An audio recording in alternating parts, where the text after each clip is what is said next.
The machinery and the enzyme. तो living cell में क्या होता है, जैसे कि कोलाई रेप्लिकेशंस की जो प्रोसेस है उसमें बहुत सारे जो कैटलिस्ट होते हैं, एंजाइम्स होते हैं, उनकी रिक्वायरमेंट होती है। मेन एंजाइम को हम डीएनए डिपेंडेंट डीएनए पॉलीमरेज बोलते हैं, क्योंकि ये डीएनए टेम्पलेट्स को यूज़ करता है ताकि जो पॉलीमराइजेशन है डीऑक्सीन्यूक्लियोटाइड्स का वो हो जाए।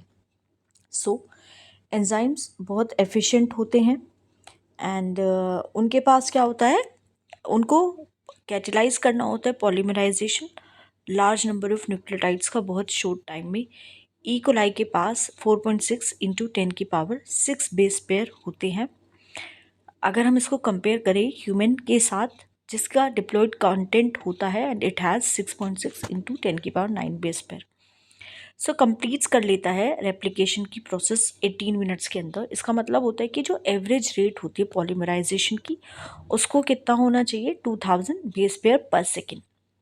सो ये पॉलीमरेजेस फास्ट ही नहीं है बल्कि ये कैटेलाइज करते रिएक्शंस को with a high degree of accuracy. कोई भी मिस्टेक होती है जैसे रेप्लिकेशन के दौरान, इससे म्यूटेशन आ सकता है। So further more energetically replication बहुत एक्सपेंसिव प्रोसेस होता है। डीऑक्सीराइबोन्यूक्लियोसाइड ट्राइफॉस्फेट सर्व करता है डुअल पर्पस। ये एक सबस्ट्रेट की तरह एक्ट करता है, प्रोवाइड करते हैं एनर्जी पॉलीमराइजेशन रिएक्शंस के लिए। 2 terminal phosphates in a deoxynucleoside triphosphates are high energy phosphates, same as in case of ATP. In addition DNA dependent DNA polymerases की बात करें तो बहुत सारे एडिशनल एंजाइम्स हैं जिनकी रिक्वायरमेंट होती है रेप्लिकेशन की प्रोसेस को कंटिन्यू करने की हाई डिग्री ऑफ एक्यूरेसी के साथ। लंबे जो डीएनए मॉलिक्यूल्स हैं उनके लिए सिंस 2 स्ट्रैंड्स ऑफ डीएनए हम इसको सेपरेट नहीं करते in its entire length, high energy requirement की वजह से रेप्लिकेशन क्या होता है, एक स्मॉल ओपनिंग के साथ होता है ऑफ डीएनए हेलिक्स जिसको हम रेप्लिकेशन फोर्क बोलते हैं। DNA dependent DNA polymerases catalyse करता है पॉलीमराइजेशन को सिर्फ एक डायरेक्शन में, दैट इज 5' टू 3'। इससे क्या होता है, एडिशनल कॉम्प्लिकेशंस क्रिएट होते हैं रेप्लिकेटिंग फोर्क पे। Consequently on one strand templates जिसकी पोलैरिटी 3:5' होती है, रेप्लिकेशन कंटिन्यूस होता है। Well on the other hand template जिसकी पोलैरिटी 5:3' होता है वो डिसकंटिन्यूस होता है। So discontinuously synthesise fragments are later joined by the enzymes जिसको हम डीएनए लाइगेज बोलते हैं। DNA polymerases on their own initiate नहीं कर सकता रेप्लिकेशन की प्रोसेस को। Also the replication does not initiate randomly at any place in DNA. So यहाँ पे डेफिनेट रीजन होता है ई कोलाई डीएनए में जहाँ पे रेप्लिकेशंस ओरिजिनेट करता है। सो इस तरह के जो रीजन्स हैं उनको हम ओरिजिन ऑफ रेप्लिकेशन बोलते हैं। सो इट इज़ बिकॉज जो रिक्वायरमेंट होती है ओरिजिन ऑफ रेप्लिकेशंस की, दैट एक पीस ऑफ डीएनए हमेशा उसकी नीड होती है to be propagated during recombinant DNA procedures requires a vector. Vector क्या करते हैं, वेक्टर प्रोवाइड करते हैं ओरिजिन ऑफ रेप्लिकेशन को। फर्दर अगर हम बात करें तो हर डिटेल जो है रेप्लिकेशंस की वो वेल अंडरस्टूड नहीं होती है। यूकैरियोट्स की बात करें, रेप्लिकेशन ऑफ डीएनए कहाँ पे होता है, सिंथेसिस फेज में होता है सेल साइकिल की। सो रेप्लिकेशन जो होता है डीएनए का सेल डिवीजन साइकिल का हाईली उनको कोऑर्डिनेट होना चाहिए। अगर फेलियर हो जाता है सेल डिवीजन में डीएनए रेप्लिकेशन के बाद तो इससे क्या होता है, पॉलीप्लॉइडी हो जाती है जिसको हम क्रोमोसोमल एनोमली बोलते हैं। एंड हम डिटेल में पढ़ेंगे नेचर ऑफ ओरिजिन के बारे में एंड प्रोसेसेस के बारे में जो अकर हो रही है at this site in higher classes. So transcriptions की बात कर लेते हैं। रेप्लिकेशन फोर्क का आपने यहाँ पे देखा होगा कि जो न्यू स्ट्रैंड होती है वो 5:3' डायरेक्शन में सिंथेसिस होती है, राइट। ओके, ट्रांसक्रिप्शन क्या होता है, देखिए जो प्रोसेस होता है जेनेटिक मटेरियल को कॉपी करने का एक स्ट्रैंड से डीएनए की आरएनए में, इसको हम ट्रांसक्रिप्शंस बोलते हैं, है ना। जेनेटिक इन्फॉर्मेशन जो है वो कॉपी हो रही है अब डीएनए से आरएनए में। यहाँ पे भी जो प्रिंसिपल होता है कॉम्प्लीमेंटेरिटी का गवर्न करता है ट्रांसक्रिप्शन की प्रोसेस को, except the adenosine complements now form base pair with uracil instead of thymine. However unlike in the process of replication which one set in, total DNA जो होता है एक ऑर्गेनिजम्स का वो डुप्लीकेट होता है। In transcription only a segment of DNA and only one of the strands is copied into RNA. So ये necessitates करता है defining the boundaries that would demarcate the region and the strand of DNA that would be transcribed. So, why both the strands are not copied during transcription? Has a simple answer. First, अगर दोनों strands act करती हैं templates की तरह तो ये code करेंगी RNA molecules के लिए डिफरेंट सीक्वेंस के साथ। रिमेंबर, कॉम्प्लीमेंटेरिटी का मतलब ये नहीं होता आइडेंटिकल। एंड इन टर्न अगर वो कोड करेगी प्रोटीन्स के लिए तो सीक्वेंस जो होता है अमीनो एसिड्स का प्रोटीन्स में वो डिफरेंट होगी। हेंस वन सेगमेंट जो होता है डीएनए का वो कोड करेगी would be coding for two different proteins. And इससे क्या होता है कि कॉम्प्लिकेट हो जाएगा genetic information transfer machinery. Second, जो दो आरएनए मॉलिक्यूल्स है अगर प्रोड्यूस होते हैं साइमल्टेनियसली कॉम्प्लीमेंटरी होंगे एक दूसरे के एंड एक डबल स्टैंडर्ड आरएनए फॉर्म करेंगे। सो ये प्रिवेंट करेगा आरएनए को from being translated into protein and the exercise of the transcription would become a futile one. So transcription unit में क्या होता है, ट्रांसक्रिप्शन यूनिट जो होती है डीएनए में is defined primarily by the three regions in the DNA. एक होता है प्रोमोटर, उसके बाद आता है स्ट्रक्चरल जीन, उसके बाद आता है थर्ड पे टर्मिनेटर। तो यहाँ पे क्या होता है, कन्वेंशन होता है इन defining the two strands of the DNA in the structural gene of a transcription unit.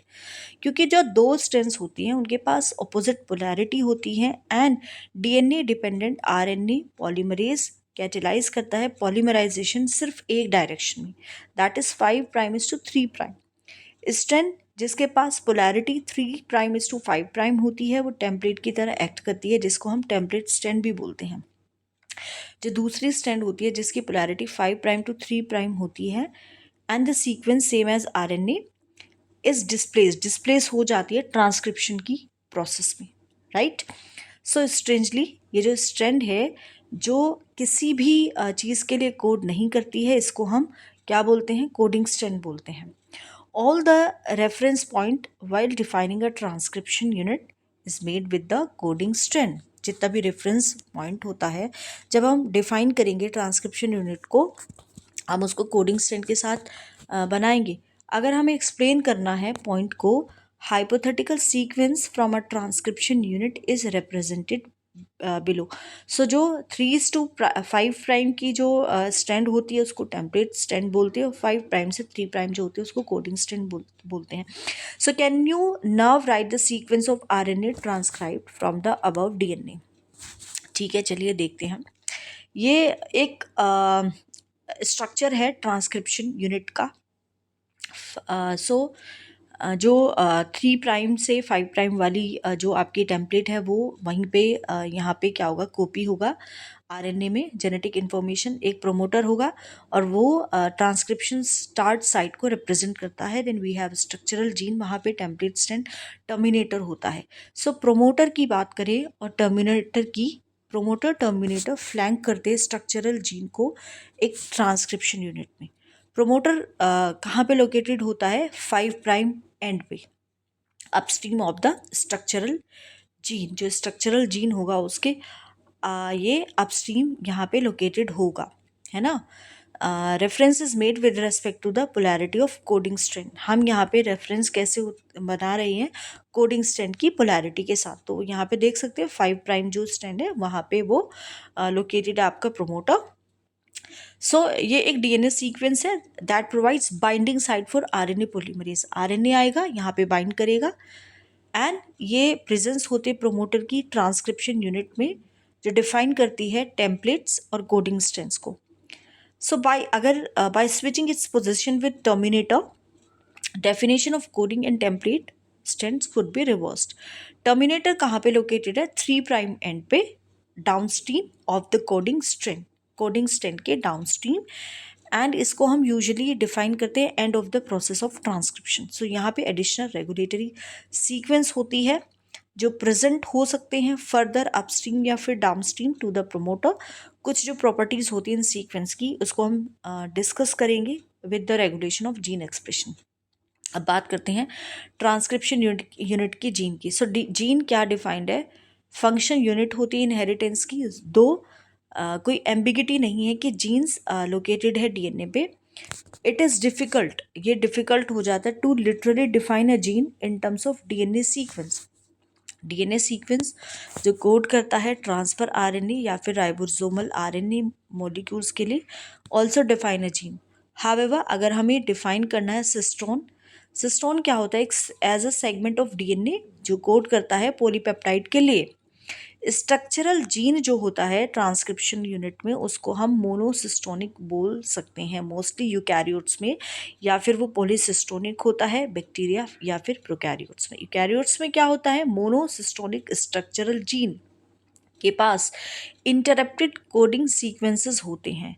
Jeans जो होता है यूकैरियोट्स में are split. So coding sequence या फिर एक्सप्रेस सीक्वेंस को हम एक्सोन्स बोलते हैं। So exon is what, coding sequence या फिर express sequence. Exons are said to be those sequence that appear in mature or processed RNA. Exon are interrupted by introns. Introns को हम intervening sequences भी बोलते हैं। Mature या फिर processed RNA में आपको ये नहीं दिखाई देगा। Split gene arrangement further complicates करता है डेफिनेशन एक जीन का in terms of a DNA segment. Inheritance of a character is also affected by promoter and regulatory sequences of structural gene. Hence sometimes regulatory sequences are loosely defined as regulatory genes even though these sequences do not code for any RNA or protein. Type of RNA and the process of transcription. Bacteria में तीन major type of RNA होते हैं, messenger RNA, transfer RNA and ribosomal RNA. ये जो तीनों RNA होते हैं इनकी ज़रूरत होती है ताकि एक प्रोटीन बन सके सेल में। मैसेंजर आरएनए क्या करता है, टेम्पलेट्स प्रोवाइड करता है। ट्रांसफर आरएनए अमीनो एसिड को लेके आता है, जेनेटिक कोड को पढ़ेगा। एंड राइबोसोमल आरएनए यहाँ पे structural and catalytic role play करता है ट्रांसलेशंस की प्रोसेस में। सो यहाँ पे एक single DNA dependent RNA polymerase होता है जो ट्रांसक्रिप्शंस को कैटेलाइज करता है। सारे तरह के जो ट्रांसक्रिप्शन होते हैं आरएनए के बैक्टीरिया में, आरएनए पॉलीमरेज जाके बाइंड करेगा प्रोमोटर के साथ, इनिशिएट्स करेगा ट्रांसक्रिप्शन, है ना। सो इनिशिएशन प्रोसेस पे सो ये क्या करता है, न्यूक्लियोसाइड ट्राइफॉस्फेट को यूज़ करता है एज अ सबस्ट्रेट। अब यहाँ पे आप देख सकते हैं वी हैव प्रोमोटर और ये डीएनए डबल हेलिक्स है। यहाँ पे आरएनए पॉलीमरेज है, आरएनए पॉलीमरेज के यहीं पे एक सिग्मा फैक्टर है। अब यहाँ पे इनिशिएशन और एलोंगेशन और टर्मिनेशन तीन प्रोसेस यहाँ पे आपको दिखाई दे रही हैं और ये आपका कहाँ पे बैक्टीरिया में हो रहा है ना। So we can say that अब हम बात करेंगे, यूज़ करता है न्यूक्लियोसाइड ट्राइफॉस्फेट को as a substrate and polymerase करेगा, polymerises in a template dependent fashion following the rule of complementarity. So ये फैसिलिटेट्स करेगा हेलिक्स की ओपनिंग को एंड एलोंगेशंस तक कंटिन्यू रहेगा। Only a short stage of RNA remains bound to the enzyme. Once the polymerase, जब ये polymerase जाएगा terminator region पे, so nascent RNA falls off. So RNA polymerase भी हट जाएगा और यहाँ से टर्मिनेशन हो जाएगा ट्रांसक्रिप्शन का। इंट्रिगिंग क्वेश्चन इज दैट कि कैसे आरएनए पॉलीमरेज ये सारे स्टेप्स कैटेलाइज करता है, जैसे कि initiation, elongation and termination. RNA polymerase जो होता है वो कैपेबल होता है एलोंगेशंस की प्रोसेस को कैटेलाइज करने का। ये एसोसिएट करता है ट्रांजिएंटली इनिशिएशन फैक्टर होता है और एक होता है टर्मिनेशन फैक्टर जो कि इनिशिएट करते हैं और टर्मिनेट करते हैं ट्रांसक्रिप्शन को। एसोसिएशन जो होता है इन फैक्टर्स के साथ ऑल्टर करता है specificity of the RNA polymerase to either या तो इनिशिएट करने के लिए या फिर टर्मिनेट करने के लिए। बैक्टीरिया में क्या होता है, मैसेंजर आरएनए को किसी भी does not require any processing to become active and also since transcription and translation same compartment में होते हैं, तो यहाँ पे सेपरेशन नहीं होता है साइटोसोल का या फिर न्यूक्लियस का बैक्टीरिया में। बहुत बार क्या होता है, translation can begin much before the mRNA is fully transcribed, है ना, उससे पहले ही ट्रांसलेशन शुरू हो जाता है। Consequently transcription and translation can be coupled in bacteria. Eukaryotes में क्या होता है, दो एडिशनल कॉम्प्लेक्सिटीज होती हैं।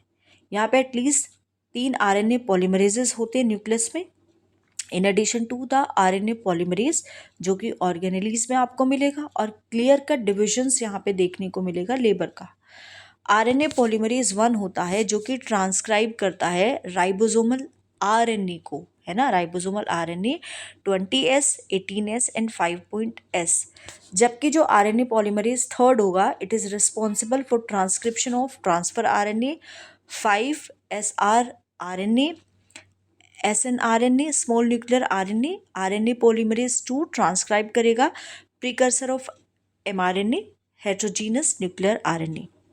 सेकेंड कॉम्प्लेक्सिटी ये होती है कि जो प्राइमरी ट्रांसक्रिप्ट होती है, यहाँ पे एक्सोन्स भी होंगे, इंट्रॉन्स भी होंगे, नॉन फंक्शनल होते हैं, hence it is subject to a process जिसको हम स्प्लाइसिंग बोलते हैं, जहाँ पे इंट्रॉन्स रिमूव हो जाते हैं एंड एक्सोन्स ज्वाइन होते हैं एक डिफाइंड ऑर्डर में, है ना। HNRNA फिर क्या होगा, इट अंडरगोज एडिशनल प्रोसेसिंग जिसको हम कैपिंग बोलते हैं, टेलिंग बोलते हैं। तो कैपिंग में क्या होगा, एक unusual nucleotide methyl guanosine triphosphate add होगा 5' एंड पे HNRNA के।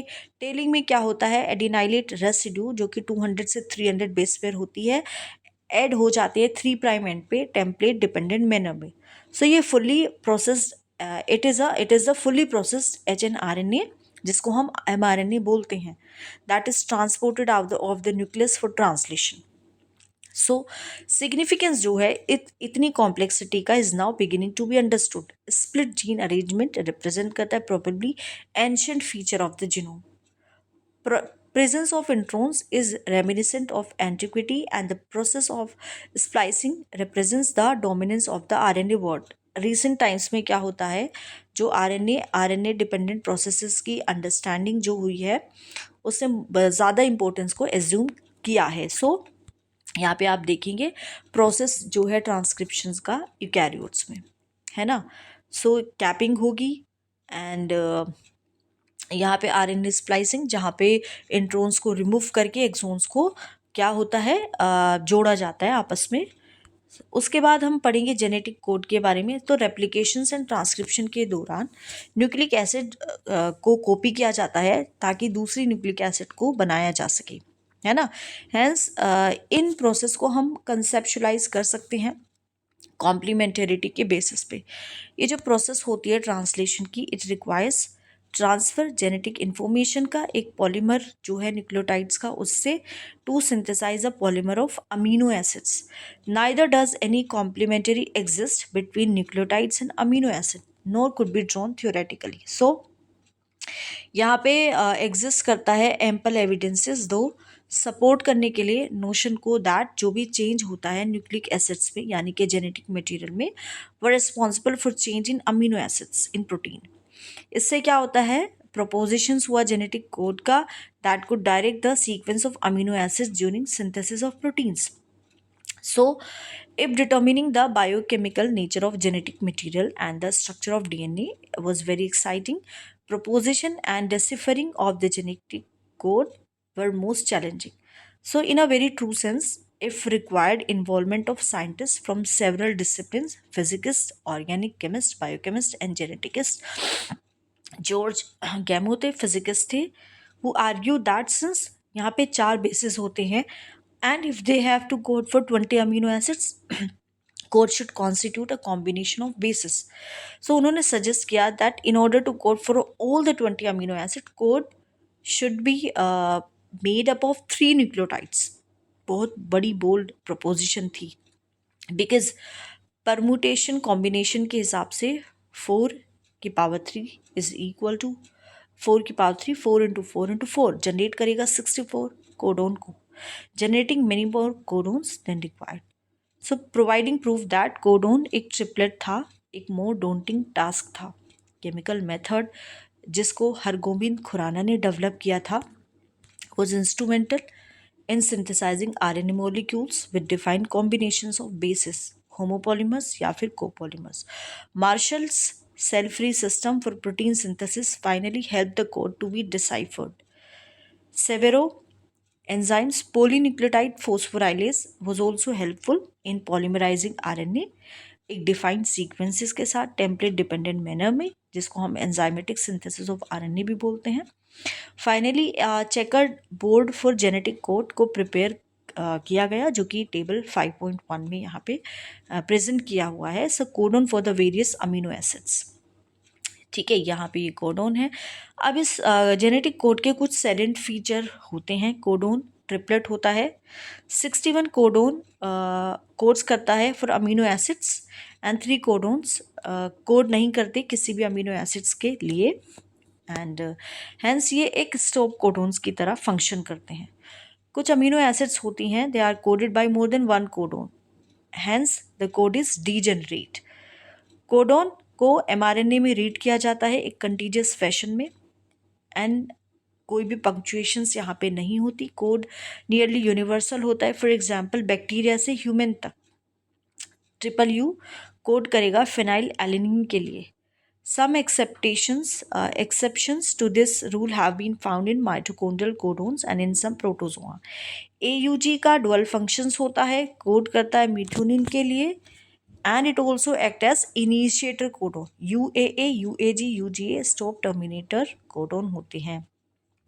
If following is the sequence of nucleotides in messenger RNA, predict करो आप sequence amino acid का coded by it. Okay. Now try the opposite. Following is the sequence of amino acids coded by an messenger RNA. Predict the nucleotide sequence in the RNA. ठीक है. Mutations and genetic code. Relationship जो होता है between genes and DNA are best understood by mutation studies. So आपने study किया था mutations के बारे में, इसके इफेक्ट के बारे में चैप्टर 4 में. इफेक्ट्स जो होता है लार्ज डिलीशंस का, रीअरेंजमेंट्स का एक सेगमेंट जो होता है डीएनए में, are easy to comprehend. So it may result in loss or gain of a gene and some function. Effect जो होता है पॉइंट म्यूटेशंस का, उसको हम यहाँ पे एक्सप्लेन करेंगे. क्लासिकल एग्जांपल अगर हम देखें पॉइंट म्यूटेशंस का, तो यहाँ पे क्या होता है, चेंज हो जाता है सिंगल बेस पेयर का जीन में for a beta globin chain that results in the change of amino acid residues glutamate to valine. Results करता है एक डिजीज कंडीशंस में, जिसको हम सिकल सेल अनीमिया बोलते हैं. सो इफेक्ट जो होता है पॉइंट म्यूटेशंस का, जो इंसर्ट्स करता है, डिलीट्स करता है एक बेस को स्ट्रक्चरल जीन्स में, उसको हम बेटर अंडरस्टैंड कर सकते हैं कुछ एग्जाम्पल देख के. कंसिडर करो एक स्टेटमेंट जो फॉलोइंग वर्ड्स की बनी होती है. Ram has red cap. अगर हम इंसर्ट कर दे लेटर बी को in between has and red and rearrange कर दे, सो ये इस तरह से रीड होगा, Ram has bred DCAP. Similarly अगर हम इंसर्ट कर दे 2 लेटर्स को at the same place and से BI, now it would read as this. अगर हम इंसर्ट कर दे 3 लेटर्स को, बिग को, Ram has big red cap. Same exercise को हम रिपीट कर सकते हैं by deleting the letters RED one by one and rearranging the statement to make a triplet word. Conclusion जो होता है भाई इस एक्सरसाइज से ये ऑब्वियस है कि इंसर्शन या फिर डिलीशन 1 का 2 बेसिस का चेंज करता है रीडिंग फ्रेम को from the point of insertion और डिलीशन. हाउएवर इस तरह के म्यूटेशंस को हम फ्रेम शिफ्ट इंसर्शंस या फिर डिलीशन म्यूटेशंस बोलते हैं. इंसर्शन या फिर डिलीशंस जो होता है 3 का या फिर मल्टीपल बेसिस का इंसर्ट करता है, डिलीट करता है इन 1 और multiple codon, hence one or multiple amino acids, and reading frame remains unaltered from that point onwards. Transfer RNA जिसको हम अडेप्टर मॉलिक्यूल्स बोलते हैं. So from the very beginning of the proposition of code it was clear to Francis Crick that यहाँ पे एक mechanism होना है जो रीड करे कोड को, एंड ऑल्सो हम इसको लिंक करें अमीनो एसिड्स के साथ, बिकॉज अमीनो एसिड्स जो होते हैं उनकी कोई स्ट्रक्चरल स्पेशलिटीज़ नहीं होती to read the code uniquely. उन्होंने पोस्टुलेट किया कि जो प्रेजेंस होता है अडेप्टर मॉलिक्यूल का, that would on one hand read the code and on the other hand would bind to a specific amino acid. Transfer RNA, then called sRNA, soluble RNA, was known before the genetic code was postulated. However, इसका जो role है एक adapter molecule की तरह इसको बाद में assign किया जाता है। ट्रांसफ़र आरएनए जो होता है उसके पास एक एंटीकोडोन लूप होता है that has bases complementary to the code and it also has an amino acid acceptor end जिस पे ये बाइंड करता है अमीनो एसिड्स के साथ। ट्रांसफ़र आरएनए स्पेसिफिक होते हैं हर एक अमीनो एसिड्स के लिए। इनिशिएशन के लिए यहाँ पे there is another specific transfer RNA जिसको हम इनिशिएटर ट्रांसफ़र आरएनए बोलते हैं। So no transfer RNA for stop codons, figure 5.2 में आप देख सकते हैं। Secondary structure of transfer RNA यहाँ पे डिपिक्ट किया गया है जो कि एक क्लोवर लीफ की तरह दिख रहा है। Actual structure transfer RNA compact molecule होता है which looks like inverted L. So transfer RNA adapter molecules. Translation का मतलब होता है एक प्रोसेस होता है पॉलीमराइजेशन का अमीनो एसिड्स का जिससे पॉलीपेप्टाइड बनते हैं। ऑर्डर एंड सीक्वेंस जो होता है अमीनो एसिड्स का are defined by the sequence of bases in the messenger RNA. Amino acid joint होती है एक बॉन्ड से जिसको हम पेप्टाइड बॉन्ड बोलते हैं। अब ये जो बॉन्ड की जो फॉर्मेशन होती है दैट इज पेप्टाइड बॉन्ड, इसमें एनर्जी की रिक्वायरमेंट होती है। देयरफॉर फर्स्ट फेज में अमीनो एसिड्स को एक्टिवेट किया जाता है एटीपी की प्रेजेंस में and link to their cognate transfer RNA, एक प्रोसेस जिसको हम चार्जिंग ऑफ ट्रांसफर आरएनए या फिर amino acylation of transfer RNA बोलते हैं। अगर इस तरह के दो चार्ज ट्रांसफर आरएनए को एक दूसरे से के क्लोज लाया जाए तो जो फॉर्मेशन होती है पेप्टाइड बॉन्ड की between them would be favoured energetically. So presence जो होता है कैटलिस्ट का एनहांस करेगा पेप्टाइड बॉन्ड की फॉर्मेशन को। सेलुलर फैक्ट्री रिस्पॉन्सिबल जो होती है फॉर सिंथेसाइजिंग प्रोटीन्स वो होती है राइबोसोम। सो राइबोसोम में स्ट्रक्चरल आरएनए होते हैं एंड 80 डिफरेंट तरह के प्रोटीन्स होते हैं। इनएक्टिव स्टेट में एग्जिस्ट करता है राइबोसोमल आरएनए एज 2 सब यूनिट्स, लार्ज सब यूनिट्स एंड स्मॉल सब यूनिट्स। स्मॉल सब यूनिट्स जब एनकाउंटर करती है एक मैसेंजर आरएनए को तो जो प्रोसेस होती है ट्रांसलेशन की of an mRNA to protein begins. 2 sites होती हैं लार्ज सब यूनिट्स में for subsequent amino acids to bind and thus be close enough to each other for the formation of peptide bond. Ribosome act करता है as a catalyst. 23S ribosomal RNA in bacteria is the enzyme ribozyme for the formation of peptide bond. Translation unit जो होती है messenger RNA में sequence होती है ribosomal RNA की that is flanked by the start codon and the stop codon codes for the polypeptide. Messenger RNA के पास additional sequences होते हैं जो ट्रांसलेट नहीं होती एंड इनको हम अनट्रांसलेटेड रीजन्स भी बोलते हैं। अनट्रांसलेटेड रीजन्स जो होते हैं दोनों एंड पे होते हैं, 5 प्राइम एंड पे भी 3 प्राइम एंड पे भी, ठीक है, स्टार्ट कोडोन से पहले और स्टॉप कोडोन के बाद। सो इनकी ज़रूरत होती है अगर हमें ट्रांसलेशन प्रोसेस को एफिशिएंट रखना है। फॉर इनिशिएशन राइबोसोम बाइंड करेगा मैसेंजर आरएनए पे जाके स्टार्ट कोडोन पे जिसको इनिशिएटर ट्रांसफर आरएनए पहचानेगा। राइबोसोम प्रोसीड्स करेगा एलोंगेशन फेज पे ऑफ प्रोटीन सिंथेसिस। इस स्टेज में क्या होता है कॉम्प्लेक्सेस जो कंपोज होती है अमीनो एसिड्स की जो ट्रांसफर आरएनए के साथ लिंक्ड होती है सीक्वेंटली बाइंड करती है अप्रोप्रिएट कोडोन के साथ इन मैसेंजर आरएनए एक कॉम्प्लीमेंट्री बेस पर फॉर्म करके ट्रांसफर आरएनए एंटी कोडोन के साथ। राइबोसोम अब मूव करेगा कोडोन से codon along the messenger RNA. Amino acids को 1 बाय 1 यहाँ पे ऐड किया जाता है, ट्रांसलेट होती है पॉलीपेप्टाइड सीक्वेंस में dictated bye DNA and represented by messenger RNA. So and पे क्या होता है एक रिलीज फैक्टर होता है जो बाइंड्स करता है स्टॉप कोडोन के साथ, टर्मिनेट करता है ट्रांसलेशन को एंड रिलीज करता है कंप्लीट पॉलीपेप्टाइड्स को राइबोसोम से। अब हम बात करते हैं जीन एक्सप्रेशंस के रेगुलेशन की। जो रेगुलेशंस होता है जीन एक्सप्रेशन का इसका मतलब होता है कि हम यहाँ पे एक जीन की एक्टिविटी को कैसे कंट्रोल करते हैं। हम मतलब आपके जो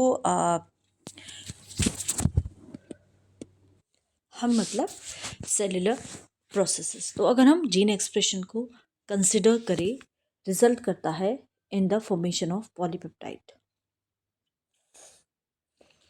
बहुत सारे लेवल्स पे इसको रेगुलेट किया जा सकता है। यूकैरियोट्स में क्या होता है, रेगुलेशंस को एक्सर्ट किया जा सकता है या तो ट्रांसक्रिप्शंस लेवल पे, जहाँ पे प्राइमरी ट्रांसक्रिप्ट का फॉर्मेशन होता है, या फिर प्रोसेसिंग लेवल पे जहाँ पे रेगुलेशंस होती है स्प्लाइसिंग की, या यहाँ पे transport of mRNA from nucleus to the cytoplasm, या फिर ट्रांसलेशनल लेवल्स पे।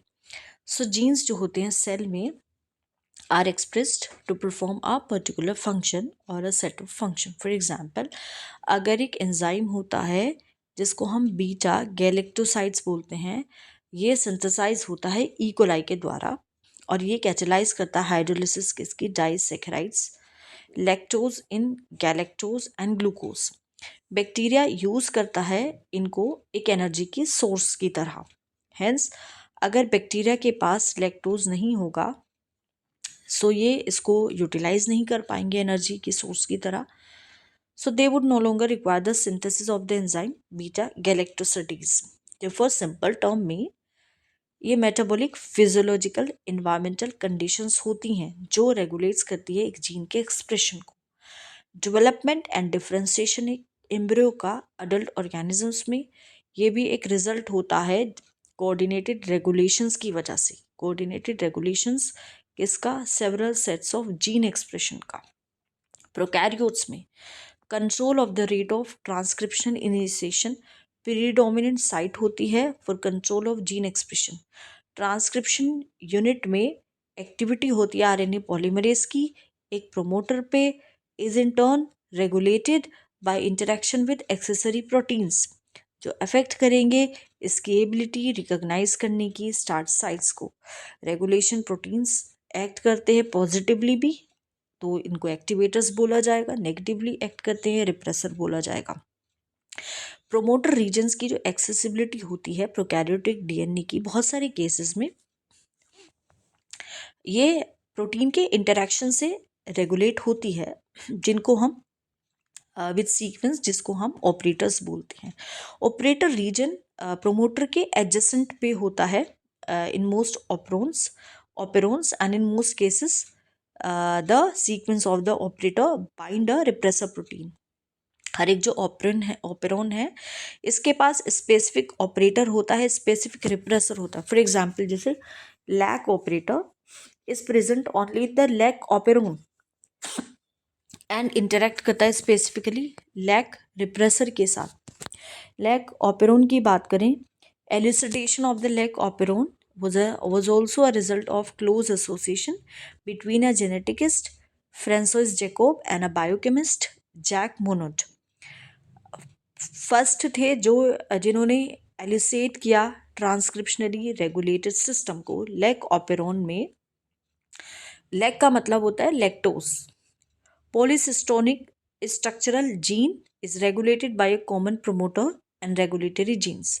इस तरह का जो अरेंजमेंट है बहुत कॉमन होता है बैक्टीरिया में, इसको हम ऑपेरोन बोलते हैं। To name few such examples, lac operon, TRP operon, ara operon, his operon, val operon etcetera. Lac operon consist करता है एक regulatory gene that is I gene. यहाँ पे आई का मतलब इंड्यूसर नहीं होता, रादर ये डेराइव्ड होता है from the word inhibitor. And यहाँ पे 3 स्ट्रक्चरल जीन होंगे ZYA। आई जीन कोड करता है रिप्रेसर के लिए, लाइक ऑपेरोन का जो रिप्रेसर होता है। Z जीन कोड करता है फॉर बीटा गैलेक्टोसिडेज बीटा गैल which is primarily responsible for the hydrolysis of the disaccharides lactose into its monomeric units galactose and glucose। Y gene code करता है permease के लिए जो इंक्रीज करता है परमेबिलिटी सेल की to beta galactosidase. A gene code करता है फॉर ट्रांस एसिटाइलेज। हेंस ये जितने भी 3 जीन प्रोडक्ट्स है लैक ऑपेरोन में रिक्वायर्ड होते हैं for metabolism of lactose. Most में other operons as well as the genes present in the operon are needed together to function in the same or related metabolic pathway। अब यहाँ पे आप देखो we have repressor mRNA. सो यहाँ पे repressor है, repressor bind करेगा ऑपरेटर रीजन पे, प्रिवेंट करेगा आरएनए पॉलीमरेज को फ्रॉम ट्रांसक्राइबिंग द ऑपेरॉन. अगर यहाँ पे एब्सेंस है इंड्यूसर्स का, इंड्यूसर प्रेजेंट है, तो यहाँ पे क्या होगा, इनएक्टिव रिप्रेसर रहेगा. एंड उसके बाद यहाँ पे बीटा गैलेक्टोसिडीज मतलब लैक ऑपेरोन है और इसका ट्रांसक्रिप्शन हो जाएगा. एंड सो लैक्टोज क्या होता है, सबस्ट्रेट होता है for the enzyme beta galactosidase, and it regulates करता है switching on and of the operon, hence इसको हम इंड्यूसर बोलते हैं. अगर यहाँ पे प्रिफर्ड कार्बन सोर्स नहीं होती जैसे कि glucose, if lactose is provided in the growth medium of the bacteria, lactose transport हो जाता है सेल्स में परमिएज की एक्टिविटी से. रिमेंबर करो कि बहुत कम लेवल जो होता है एक्सप्रेशन लैक ऑपेरोन का has to be present in the cell all the time, otherwise lactose यहाँ पे एंटर नहीं कर पाएगा. लैक्टोज फिर क्या करता है, इंड्यूस करता है ऑपेरोन को in the following manner. Repressor जो होता है ऑपेरोन को सिंथेसाइज हो जाता है all the time constitutively from the I gene. Repressor protein bind करेगा ऑपरेटर रीजन्स पे ऑपेरोन के, प्रिवेंट करेगा आरएनए पॉलीमरेज को फ्रॉम ट्रांसक्राइबिंग द ऑपेरोन. अगर यहाँ पे इंड्यूसर होगा जैसे कि लैक्टोज, एलोलैक्टोज, रिप्रेसर इनएक्टिवेट हो जाता है by the interaction with the inducer, अलाव करेगा आरएनए पॉलीमरेज को, प्रोमोटर पे आ जाएगा एंड ट्रांसक्रिप्शन प्रोसीड्स होगा. एसेंशियली जो रेगुलेशन होता है लैक ऑपेरोन का, इसको हम विजुअलाइज कर सकते हैं as regulation of enzyme synthesis by its substrate. So ये जो रेगुलेशन होता है लैक ऑपेरोन का बाय रिप्रेसर, इसको हम बोलते हैं negative regulation. Lac operon is under control of positive regulation as well as, but it is beyond the scope of discussion at this level. Human genome project के बारे में बात करें, प्रीसीडिंग सेक्शन में आपने लर्न किया होगा कि ये सीक्वेंस होती है बेसिस की डीएनए में जो डिटर्मिन करती है जेनेटिक इन्फॉर्मेशन का किसी भी ऑर्गेनिजम्स का. इन अदर वर्ड्स जो कि जेनेटिक मेकअप होता है ऑर्गेनिजम्स का या फिर इंडिविजुअल्स का, उसके डीएनए सीक्वेंस पे ही होता है. दो इंडिविजुअल डिफर करते हैं तो इनके डीएनए सीक्वेंसेस भी डिफरेंट होंगे एटलीस्ट कुछ प्लेसेस पे. सो ये जो अजम्पशंस है, इससे क्या हुआ, क्वेस्ट आई कि हमें जो कंप्लीट डीएनए सीक्वेंस है एक ह्यूमन जीनोम की, उसको हमें फाइंड आउट करना है. जेनेटिक इंजीनियरिंग टेक्निक्स का जब एस्टेब्लिशमेंट हुआ तो पॉसिबल हुआ कि डीएनए को आइसोलेट करना, क्लोन करना, है ना, एंड उसके बाद फिर डिटर्मिन करना सीक्वेंसेस को. सो ये एक एम्बिशियस प्रोजेक्ट था जिसमें डीएनए ह्यूमन जीनोम की जो डीएनए उसको सीक्वेंस किया गया. इसको लॉन्च किया गया था 1990 में. ह्यूमन जीनोम प्रोजेक्ट को एक मेगा प्रोजेक्ट के नाम से भी जाना गया. आप इमेजिन कर सकते हो magnitudes and the requirement for the project. अगर हम सिंपली डिफाइन करें aims of the project as follows, human genome के पास अप्रोक्सीमेटली 3 × 10⁹ बेस पेयर होती हैं. एंड अगर जो कॉस्ट होता है सीक्वेंसिंग का रिक्वायर्ड इज $3 पर बेस पेयर, तो एस्टिमेटेड कॉस्ट जो होता है, टोटल कॉस्ट जो होगा प्रोजेक्ट का, वो $9 बिलियन होगा. फर्दर अगर जो सीक्वेंस जो हमने ऑब्टेन की है इनको हम एक कहीं पे हमको इनको स्टोर करना है, फॉर एग्जाम्पल बुक्स में, and if each page of the book contain 1000 letters, and हर एक जो बुक है कंटेन करती है 1000 पेजेस, तो हमें 3300 इस तरह की जो बुक्स है उसकी रिक्वायरमेंट होगी डीएनए सीक्वेंसेस को from a single human cell को स्टोर करने में. सो इतना ज़्यादा बड़ा डेटा था हमारे पास, and it was expected to be generated. Also it necessitated the use of high speed computational devices जिसमें डेटा स्टोरेज हो, रिट्रीवल भी कर सके, एनालिसिस भी कर सके. सो ह्यूमन जीनोम प्रोजेक्ट को क्लोजली एसोसिएट किया गया with the rapid development of new era in biology जिसको हम बायोइन्फॉर्मेटिक्स बोलते हैं.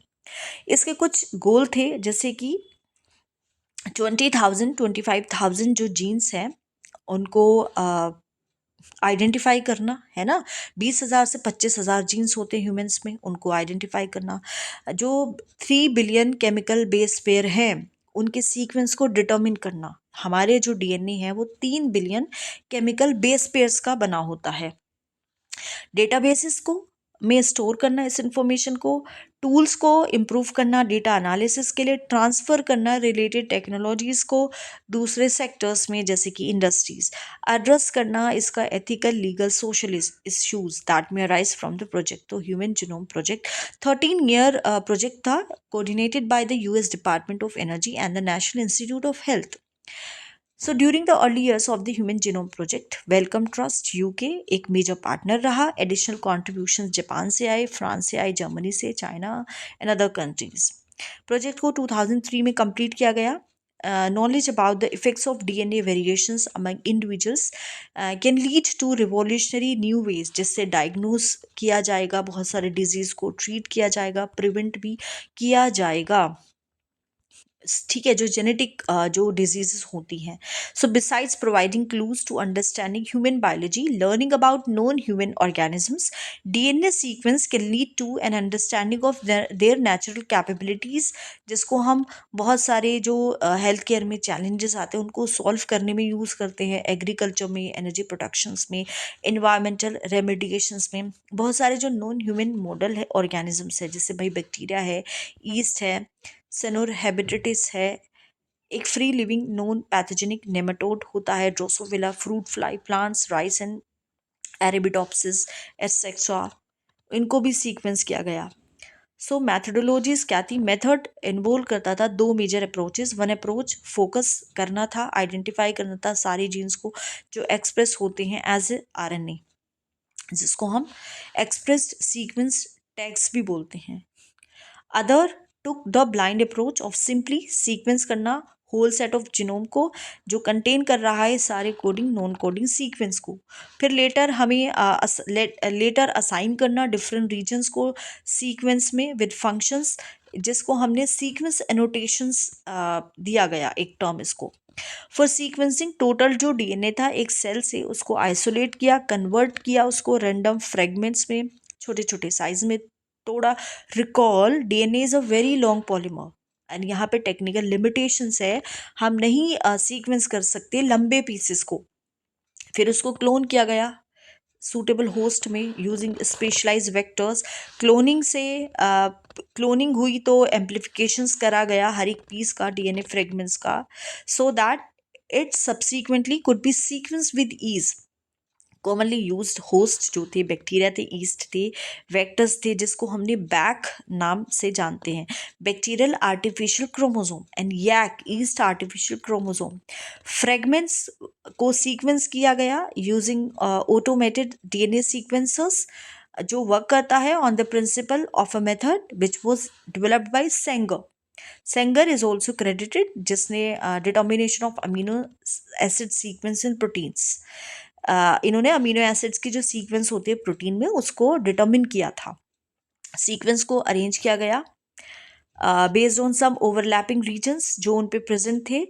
इससे क्या हुआ? जनरेशन हुआ ओवरलैपिंग फ्रेगमेंट्स का सीक्वेंसिंग के लिए। अलाइनमेंट हुआ इन सीक्वेंसेस का ह्यूमनली पॉसिबल नहीं था, therefore specialised computer based programs को डेवलप किया गया। ये जो सीक्वेंस थी सब्सीक्वेंटली इनको एनोटेट किया गया और इनको असाइन किया गया हर एक क्रोमोसोम के साथ। सीक्वेंस जो होता है क्रोमोसोम 1 का was completed only in May 2006. So this was last of the 24 human chromosome, 22 autosome X and Y to be sequence. Another जो चैलेंजिंग टास्क था वो था असाइन करना जेनेटिक एंड फिजिकल मैप को of the genome on the genome.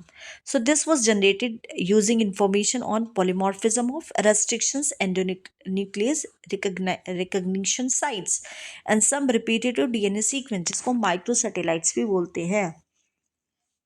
One of the applications of polymorphism in repetitive DNA sequence shall be explained in next section of DNA fingerprinting.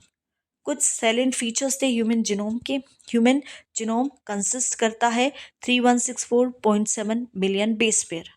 Average gene consist करता है 3000 basis, but size very करता है greatly. Largest non human gene being dystrophin, जिसके पास 2.4 billion basis हैं. Total number of gene is estimated at 30,000, much lower than previous which was estimated to be 80,000 to 1,40,000 genes. Almost 99.9% nucleotides base are exactly the same in all people. Functions unknown है. 50% जो discovered gene है उनका function हमें नहीं पता. Less than 2% of the genome code करता है protein के लिए. Repeated sequence make a very large portion of the human genome. Repetitive sequence stretches होती है DNA sequences की, repeated होती है बहुत बार, sometimes 100 to 1000 times, and they are thought to have no direct coding function, but chromosome के structure पे light फेंकती हैं. ये उसके डायनेमिक्स को, उसके इवोल्यूशंस के बारे में बताती है. Chromosome 1 most gene 2968 and the Y has the fewest 231. Scientist ने आइडेंटिफाई किया 1.4 बिलियन लोकेशंस जहाँ पे single bases DNA differences, SNP single nucleotide polymorphism, pronounced as SNPs, occurs in human. So this formation promises to revolutionize the process of finding chromosomal locations for disease associated sequences and tracing human history. Applications की बात करें, future challenges की बात करें, अगर हमें derive करना है मीनिंगफुल नॉलेज को डीएनए सीक्वेंस से, डिफाइन करेगा रिसर्च को through the coming decades, leading to our understanding of biological system. ये जो इनॉर्मस टास्क है रिक्वायर करेगा एक्सपर्टीज को, क्रिएटिविटी को of tens of thousands of scientist from very discipline in both the public and private sectors worldwide. So one of the greatest impact जो है having the human genome sequence may well be enabling radically